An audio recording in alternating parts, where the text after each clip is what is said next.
মার্কিন যুক্তরাষ্ট্রের আগ্রাসনের বিরুদ্ধে ভেনেজুয়েলার জনগণকে রাস্তায় নামার আহ্বান জানিয়েছেন নিকোলাস মাদুরোর ছেলে নিকোলাস মাদুরো গুয়েরা।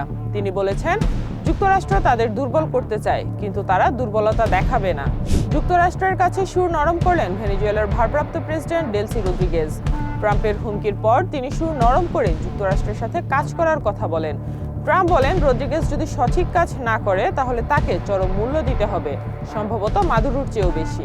জাপানের রাজধানী টোকিওর টসু মাছের বাজারে এক নিলামে রেকর্ড দামে বিক্রি হয়েছে একটি ব্লুফিন টুনা। নিলামের এক পর্যায়ে কিয়োমুরা কর্পোরেশন টুনা মাছটির দাম হাঁকান $3.2 বিলিয়ন। মাছটির ওজন ছিল 243 কেজি।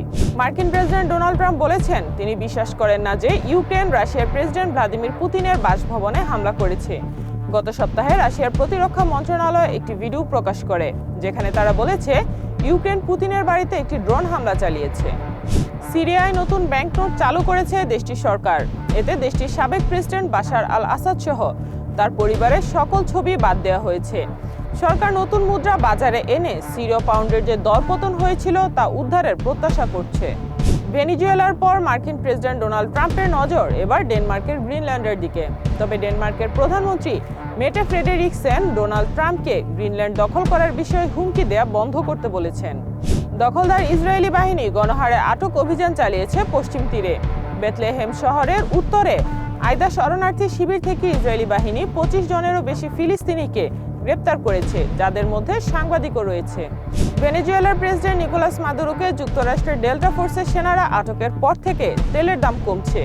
তেলের দাম কমলেও স্বর্ণের রূপা সহ অন্যান্য দামি ধাতবের দাম বাড়ছে, কারণ বিনিয়োগকারীরা এখন এসব ধাতুর দিকে ঝুঁকছেন।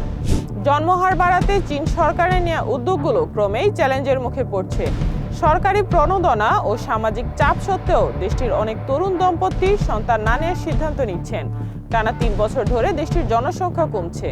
ভেনেজুয়েলায় মার্কিন হামলাকে ঘিরে পরিস্থিতি যেন আরও বড় সংঘাতের দিকে না যায়, সেজন্য উভয় পক্ষকে শান্ত ও সংযত থাকার আহ্বান জানিয়েছে ইউরোপীয় ইউনিয়ন। সামাজিক মাধ্যম এক্সে প্রকাশিত এক বিবৃতিতে এই আহ্বান জানান ইইউর পররাষ্ট্র ও নিরাপত্তা বিষয়ক প্রতিনিধি কাজা কালাস।